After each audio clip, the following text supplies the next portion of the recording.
Hello po sa inyo. Julius the Lord po at welcome po sa akin channel.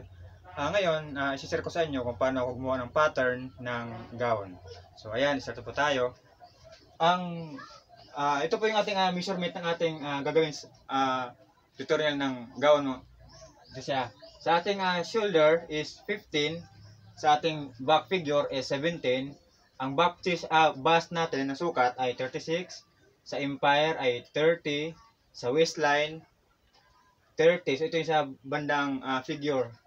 Tapos sa kanyang armhole ay 16 at kanyang front chest sa back chest ay 13 at saka 13 and 1/2. Sa bust distance naman natin at saka bust point 9, 7. Tapos sa empire, ito yung mula shoulder hanggang sa baba ng empire is 12. So ayan siya ang ating measurement. So kapag gumawa po tayo ng pattern ng gown, mag-start po tayo sa letter L po. So ayan siya. Ikuha tayo ng letter L.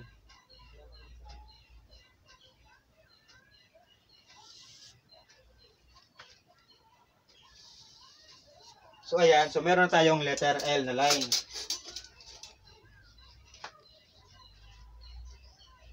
Ngayon, ang susukatan natin ngayon ay itong back figure. Mula dito, magsukat tayo ng pag hanggang dito ng back figure na 17. Ayan siya, sukat tayo ng 17. At dahil hindi ako nagbigay ng measurement ng front figure, pwede naman yan sa mag-add ka na lang ng 1/2 o di kaya hanggang 1 inch sa front figure. So magdagdag na ako dito ng front figure ng 3/4 mula sa back. So ayan siya, ito yung front figure, ito yung back figure naman. Ayan siya. Tapos, sunod natin susukatan ay itong armhole na 16. So mula yan dito, i-divide natin itong 16 ng 2. So magiging 8 siya. Mula dito is 8. So sukat tayo ng 8. Ayan siya. Ayan. Tapos, sunod nating susukatan naman ay itong bust point na 9. So dito tayo mag-start ng 9. Ayan siya. Ayan, ito yung 9. 9 yan. Tapos, ilalay natin siya.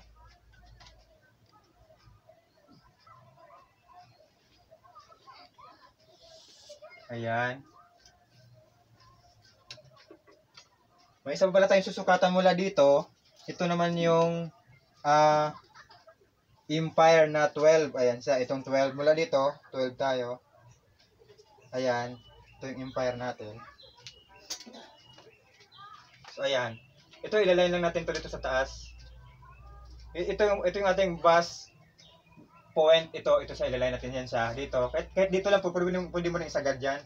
Ito yung ating empire. Magsukat din tayo. Pwede natin isagad, pwede rin hindi, kahit hanggang dito lang. Ayan, o isagad na lang natin, ganyan, isagad siya. Ayan. Tapos ito naman, back figure na sukat. Ito, ilalay din natin yan siya. So, ayan, may line na tayo para sa armhole. Ito naman para sa bust.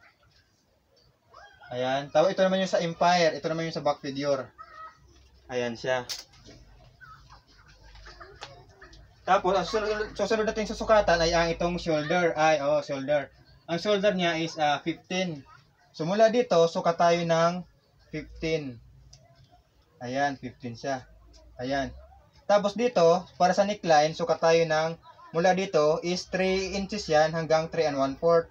So usual sa ginagawa ko dyan is 3 inches lang. Ayan, dito. Ayan. Tapos, ilalayan ko yun siya ng ganyan. Ayan, maglayan ka. Dito, kukuha tayo ng 1 inch. Ayan, 1 inch. Tapos ito yung i-curve mo lang para sa back neckline niya siya. Ayan siya. Tapos, mula naman dito sa atin, kinuha ng 15 na measurement, na 15 ay 7 and 1/2 ito, kalahati. Down lang tayo ng 1/2. Ayan siya. Ito naman yung ilalay natin sa, ikukulot natin dito sa ito. Ayan. Ayan siya. Tapos maglalay naman tayo ng, bababa tayo ng 1/2 o di kaya 1 inch para naman sa ating front shoulder. So dahil ito talagang kadalasan ginagawa ko is 1 inch. So isang roller lang, maglalayin ako ng ganyan. Ayan siya. Tapos igaganyan ko lang yan siya, pa-squad lang yan siya. Ayan siya. Ito yung sa front shoulder, ito naman yung sa back shoulder. Ayan siya. Tapos, ito na ako ngayon, magsusukat na ako para sa bus. So, itong bus na ito na 36, dito ko yung sa susukatan, itong line, ito yan, ito. Ayan. Pero bago yan, mag-line muna ako doon sa, ito kasing line na ito ay para yan sa, hati yan ng front. So mag-line ako para naman sa back. Ayan. Ito yung back. Mula dito, ayan, mga 3% or 1 inch. Tapos dito sa baba, 1 inch na yan sa baba. Ayan. So ayan, ito 1 inch, ito pwede yun sa 3 or 1 inch dito. Pwede naman sa 3/8 o di kaya 1/2, pwede yun sa dito. Ito, pwede yung 3/8 or 1/2. Ito naman 3/4 or 1 inch dito. 1 inch dito. Mula dito, distance yan. Ayan siya. Tapos, magsusukat na ako ng bust. So, sa bust, ito yung sukatan ko na 36. Itong 36 na ito, i-divide ko yun ng 4. So, ito, dahil mayroong distance kasi yung front at saka sa back, dito ako sa gitna mag-start ng measurement. Ayan siya. At saka, ang ginagamit ko kasi sa pagsusukat sa pagpapattern is square. Ayan siya. So, kung hindi nyo pa alam kung paano gumamit ng square sa pagpapattern ng mas mabilis, panoorin nyo lang yung aking video tutorial na how to use square in pattern making para makasunod kayo sa aking pagtuturo o di ka mas mabilis din kayo mag-pattern. So, ayan siya. So, ito, dahil bust ito ay 36, so divide natin ng 4. Kung sa roller yan, is magiging, ang result niyan is 9. So, ayan sa 9. Mula dito, start tayo ng 9. Ayan. So, 9 yan siya. Kung sa square, dahil sa square ako gumagamit, ito ay 18. Ayan sa 18 yan sa square makikita. 18, tapos katapat naman yan dito, makikita mo rin naman yung 9. So, hindi ka pa rin malilito. Ayan, 18 tapos 9. Ayan siya. Tapos, dito naman, magsusukat naman ako para sa empire.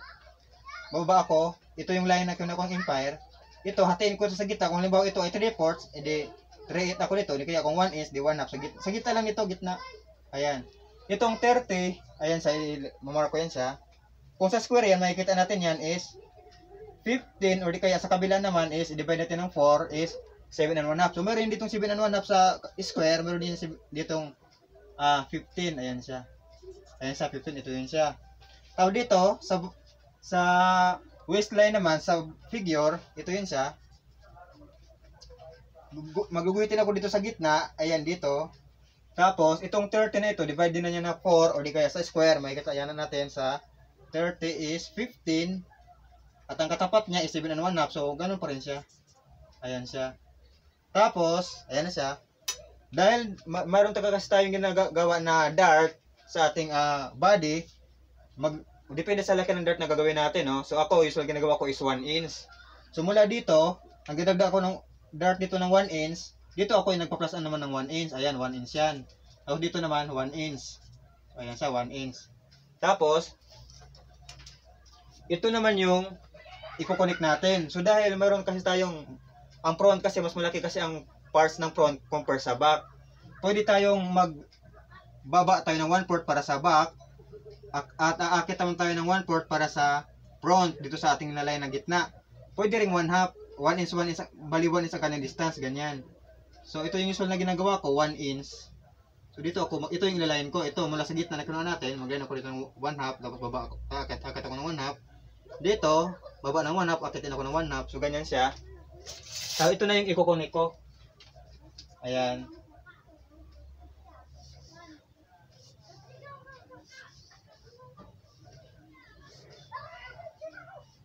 So, ayan siya. Ito yung kinukuha nating gitna kanina. Nagbaba lang ako ng 1/4, ay 1/2, akitin ako ng 1/2. Para ito yung back parts. Ito naman yung front parts. Ayan siya. Tapos, dahil kumuha ako dito ng 1 inch ng dart, dito, kukuha din ako ng dart dito sa front at saka sa back.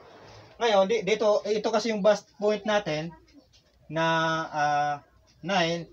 Dito, magsusukat ako naman dito ng 7 para sa bust distance. So, itong 7 nito, hahatiin ko lang ito is 3 and 1/2. Ayan siya. 3 and 1/2 pala dito. Dito rin 3 and 1/2. Ito yung straight ko lang na line. So, ayan siya. Ito yung ating bust point. Ayan. Ayan siya. Tapos, sa back naman, dito tayo mag-start. Ito at saka ito. Hahatiin lang natin tong line na ito. Back. Ito kasi yung back natin. So, ito ay nasa 7 and 3/4. Pwede natin gawin ito ng 3 and 7/8. Ayan siya. So, ito yung ilalagay natin.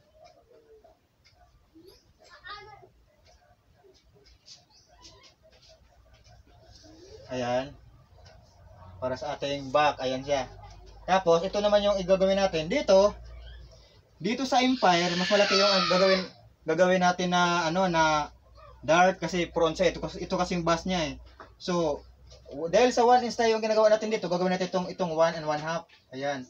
1 and 1/2. Ito yung ating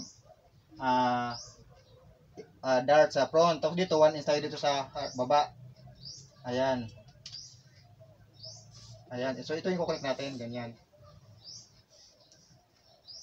So, ayan siya. Mas malaki siya kumpara dito. Tapos dito naman sa back, dahil dito kasi ang list kasi natin is 1 inch, 1 inch. Dahil dito ay nag-1 and 1/2 na tayo sa distance nito, dito sa back, gagawin na lang natin itong 1/2. Ayan, 1/2 siya. 1/4 na lang sa gitna. Tapos dito, 1 inch ka pa rin kasi 1 inch lang naman yung dito mo eh. So, ito yung kukorek natin. So, pwede ka umakyat dito, pwede ka rin bumaba dito, pero pwede rin dito lang siya, ganyan. Kasi maliit lang naman siya. Mataas lang sana konti sa bust point. Pwede ka magtaas ng 1/2, pwede kaya 1 inch, okay lang yan siya. Ayan siya, ang ating dart naman sa back, itong dart naman sa front. Mas malaki ito compare dito kasi, ito kasi yung bobs eh, ito kasi yung dede, ito naman kasi back. Hindi kasi pwedeng malaki ito kasi wala namang dede dito sa back. So, ayan siya, kung paano sa ginagawa. Tapos, ito namang front chest saka back chest, dito naman ito sa kinukuha.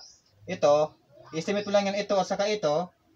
Gitna, pwede ka bumaba ng konti. Halimbawa ito yung gitna, ganyan.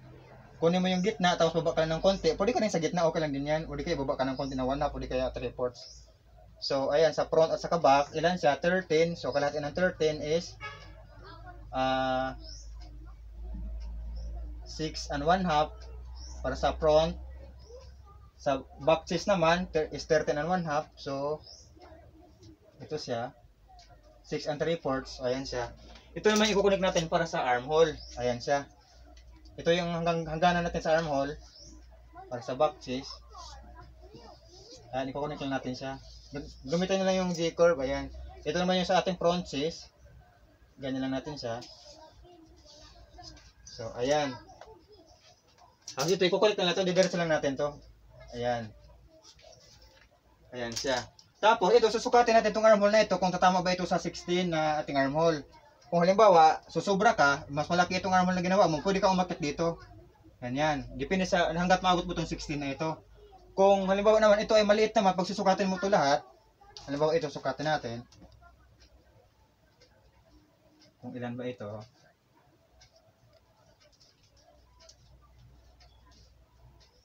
So, nasa 17. So, pwede ka umakyat dito ng ganyan. Pwede ka umakyat dito sa 1/2. Kaya 1/4 kaya 1/2 hanggang sa makuha mo itong 16 na ito. Kung halimbawa ito naman ay maliit mong ginawa na sinukat mo, pwede ka naman itong bumaba ng 1/4 kaya 1/2 hanggang sa mabot mo itong 16 na ito. Ayan. Kasi maliit yung na-armhole natin eh. So, ayan siya. So, tapos, kung halimbawa, mayroon siyang, ito na yung ating basic ng ating ating gown sa taas ito, sa taas. Kasi dito kasi sa baba, ano kasi yan, dugtong na kasi yan ng palda natin. Palda, ayan. Mayroon kasi ang dugtong yan. Palda na kasi yan siya. Ito yun naman ang ating line sa ating front. Ito back line ko ito eh. Ito yun naman ating para sa front figure. Ayan siya. Ito yung ating front. Pwede, mula dito sa back, pwede ito mag-distance ka dito ng 1/2 hanggang 1 inch. Ayan siya. So, ito siya. Ito yung ating back part. Ito naman ating front part. So, hati lang natin ito sa tela. Itutupi lang natin ito kapag tayo nagkatabas. O di kaya ang pattern, itupi mo ito para magiging buo sa pagtabas naman ng tela. Ayan siya. Ngayon, kung halimbawa naman mayroon namang design, ilagyan ko na ito sa front ng paganyan. No? I-round lang natin siya. Ganyan. Halimbawa, ganyan. Ngayon, kung halimbawa naman mayroon siyang design, halimbawa, ganitong design siya, halimbawa, ayan siya. Mayroon siyang cutting ito, diretso ito diretso. Itong dart natin na ginagawa, hanggang dito lang yan ayan, hanggang dito lang yan. Kung halimbawa ito i-diretso, ganyan lang natin siya. Maguguhit lang tayo, depende sa design, igaganyan lang natin. Ayan siya. Ayan, para sa front yan, may cutting yan sa dito, para sa front. Ayan. Kung minsan naman, mayroon din naman tayong cutting dito sa gitna. Dito, ayan, may cutting sa shoulder dito banda. Ayan, ito din yung guguhitan mo. Tapos, mayroon ka ng chance dito para naman makakuha ka na ng parang padidi naman. Padidi. So, ganito lang yung ginagawa. Kasi mayroon na siyang cutting dito, mayroon na siyang design. Halimbawa dito, iguguhit mo yan sa mula dito. Ganyan. Ito. Halimbawa, ilalayin ko sa ganyan. Lalayin. Pag line ko na ganyan, iikot lang yan na ganyan. Lagyan ko ng pasipa. Depende yan kung 1 inch o di kaya 1 half lang, ganyan. So, ito na yung aking isang parts. Ito naman isang parts. Ngayon, magsukat ka naman dito para sa armor kasi mag-iba na yung sukat. Dito na yung magiging line mo naman ulit. Magkakaroon na yan ng panibago. Ayan. Maaaring bumaba ka na dito. Magiging ganyan na yan sa ang design. Ang tabas. Tapos ito, dahil nagbawas ka dito, maaaring ganyan, magiging ganyan na yan siya. Ayan. Itong front. Kasi ano ka dito eh, nagbawas ka eh. So, magiging ganyan na yan siya. Ito yung magiging front mo. Tapos magiging ganyan na yan siya. Ayan. Kung minsan, halimbawa, dito naman ang cutting. Halimbawa, dito. Ang cutting ng gown. Igaganyan mo lang yan siya. Mayroon ka ng chance para magkakaroon dito ng padidi. Ganyan. Kung ano yung sukat mo dito, ito, sukatin mo siya. Iganyan mo lang siya, ganyan. Ayan. Halimbawa, kung ang gagawin ditong distance is 1 and 1 half, o di kaya 1 inch. So, dito, mark mo lang. Tapos, iganyan mo naman ulit siya. Ayan. Ito yung ilalayin mo ng bago. Ayan, bago na yan. So, ayan, ito yung maging line mo para sa cutting naman sa front. Ayan siya. Ito yung maging line mo, hindi na ito kasi nagbawas ka na nito eh. Tapos, kung ano yung sukat mo dito sa back, kuhanin mo itong sukat na ito, saka idugtong mo dito, yun magiging sukat. Halimbawa, ito is 2 inches. Ilan ba sukat sa back? Ang back natin is 4 and 3/4. So, dito, 2. So, idugtong ko ditong 2. Tapos dito 4 and 3/4. So ito magiging front ko. Ayan, so igaganyan ko naman siya. Kung ano yung distance dito, yun lang yung susundan ko dito, igaganyan ko lang yan siya. Ayan. Para sa front naman yan siya. May design na siya, halimbawa ganyan. So ayan siya. Kung halimbawa naman, usual sa mga gown, ginagawang design ay ganito. Simple lang. Ayan, ganito siya, halimbawa, ganyan. Wala na siyang taas, wala na siyang shoulder. Ito na yung kanyang parang pinaka boobs niya, hanggang boobs niya. Ito yung bust point, halimbawa ito. Ganyan. Ito lang, ikakating mo lang yan siya, ganyan. Depende lang siya dito. Mula dito, halimbawa, itong gitna na ito, mula dito sa bust, mayroong mas masilaw, hindi. Palagay na lang natin mula dito sa bust, akat natin ng 1 half, ayan siya. Ayan, halimbawa ito, para sa front. Igaganyan mo lang yan siya, i-round mo lang yan siya. So ito, may pagkakataon ka na dito para kumuha naman ng bus, yung parang padidi, ayan siya. So ito, pwede ka mag-add dito ng, depende sa boobs na design, kung mataas ba siya o mababa. O halimbawa ito is 2 inches, ay 2 and 1 half, halimbawa sa bust distance, akat ng 2 and 1 half, ganyan. Ito na yung i-round mo ng ganyan. Ayan siya. Ayan, ito na yung maging round ng kanyang gown. Ayan siya. Ayan. Tapos dito, malagay ka dito ng sipak ng 1 half. Ay, di kaya 1 inch hanggang, minsan umabot pa ngayon ng 2 inches eh. So, gawin na lang natin na 1 and 1 half na lang. Ito. So, ito siya. Medyo magulo na yung pattern natin. Ayan siya. Ito yung ating padidi naman sa ating bust. Ayan. Tapos ito, igaganyan lang natin sa kung anong sukat nito, ganyan, 2 and 1 half. Igaganyan mo rin yan siya. Ito yung magiging sukat niya. Ito yung ikukontinue mo naman dito pa bust. Ayan.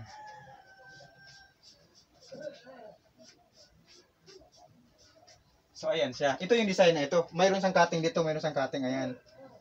Tapos mayroon ka ditong padidi naman dito. Para maglobo yung kanyang boobs naman. Ayan siya. Tapos kung minsan, ito halimbawa, ito naman yung design niya. Ganyan. Ayan. Minsan, wala na ito. Meron kasing iba, mayroon parang ginagawang design na parang mayroong naglalagay sa dito ng manggas. Ganyan. Diretso, ayan. Ayan. Tapos minsan, ginaganyan pa yan dito. Meron yan dito, diretso, ganyan. O minsan dito, diretso yan eh. Igaganyan yan sila. Ayan. Ayan sa ganyan. Halimbawa, ganyan. Meron sang diretso na manggas yan pag ganyan. Design. So ito, ididiretso mo lang yan siya. Hindi kaya magtaas-taas, akit dito ng mas mataas, ganyan. Ayan, tapos dito, dagdag ka ng tela para sa ganyan. Ito yung magiging manggas mo. Ayan. Tapos dito may cutting yan dito. Ayan. So ganyan lang siya kung paano gumawa ng. Tapos diretso to hanggang sa back yan hanggang sa likod kung paano siya magdugtong, mag-meet naman doon sa back parts naman. Itong manggas. Ayan. Tapos yung pag ano, i-check nyo lang ito sa measurement, itong pattern na ito, mula dito, susukatin nyo itong bust, empire, saka figure, susukatin nyo ito sa tape measure para masigurado nyo na sigurado talaga yung sukat. Tapos kung halimbawa kung ang tela naman hindi naman nababanat, saktuhan talaga kayo sa body measurement kasi flat kasi talaga yan eh. Kung minsan kung medyo nababanat, kahit mag-list kayo ng mga 1/4 o kaya 1/2 kung nababanat yung tela. So ayan siya. So tapos maglagay na tayo ng malaking allowance kapag nagkatayo tayo kasi masila naman kasi talaga ang gown, kailangan talaga ng mayroon siyang allowance. Kahit dito sa length na ito, kahit magdagdag kayo ng malaking allowance tapos dito sa side, ayan siya. So ayan po, hanggang dito na po aking video kung paano gumawa ng pattern ng gown.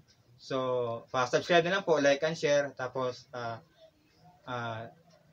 maraming po salamat sa inyong panonood at God bless po sa ating lahat.